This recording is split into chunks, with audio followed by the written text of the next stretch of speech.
Hello guys, এসে গেছি আমি আবার আপনাদেরকে একটু আনন্দ দিতে, একটু আনন্দ নিজেও করতে। তো আনন্দটা তারা শুরু করে যাক। জানেন অ্যানিমেল ফিল্মটা শ্যুট করার সময় লাস্টের সিনে কী হয়েছিল? তাহলে বলো।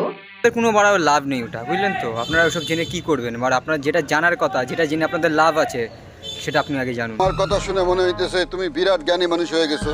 আপনাদেরকে তাহলে আমরা লাভের কথাই বলি। বড় লাভের কথাটা হলো এইটাই বড়া, যে কোনো জায়গায় যদি ভূত বাংলো কিছু যে থাকে, ভূতের মায়ের বড়া লাল টমেটো বড়া, আপনারা ঢুকে যাবেন বড়া ওখানে।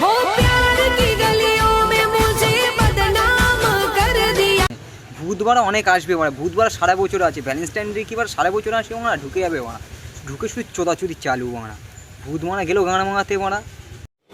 আচ্ছা, আর এই আশেপাশে যদি কোনো ভূত বাংলো থাকে না মারা, সেটা দেখবেন মারা, ওটা ওয়ে হয়ে যাবে। কেন কি মারা, ভূতের মায়ের দুটো লাল টমেটা মারা, সেদিন মারা ভূতকে কে চেনে? ভূতের মাকে চুদি মারা সব মারা ওখানে ওয়েও বানিয়ে দেবে ভূত বাংলোকে। ওরা কয়টা ভূত, ওই পিছনে জঙ্গল দেখছেন, ওই জঙ্গল ফঙ্গল সব বড় ওয়ে হয়ে যাবে মারা। ইকো পার্কে যেখানে দেখবেন সেখানে চুমু চাটি দুট্টি বাটি মারা সব চালু ওখানে। ইনস্ট্যান্ট ডে চলে যাওয়ার পর দেখবেন বাড়া, গ্যারান্টির সাথে বলছি বাড়া, 100% বাড়া, কিছু কিছু মেয়ে বাড়া এই স্ট্যাটাসটা ছাড়বেই। আমার ঘরে আমার ছোট্ট সোনা ভরিয়ে দেবে খুশির আলোয় তার জোছনা।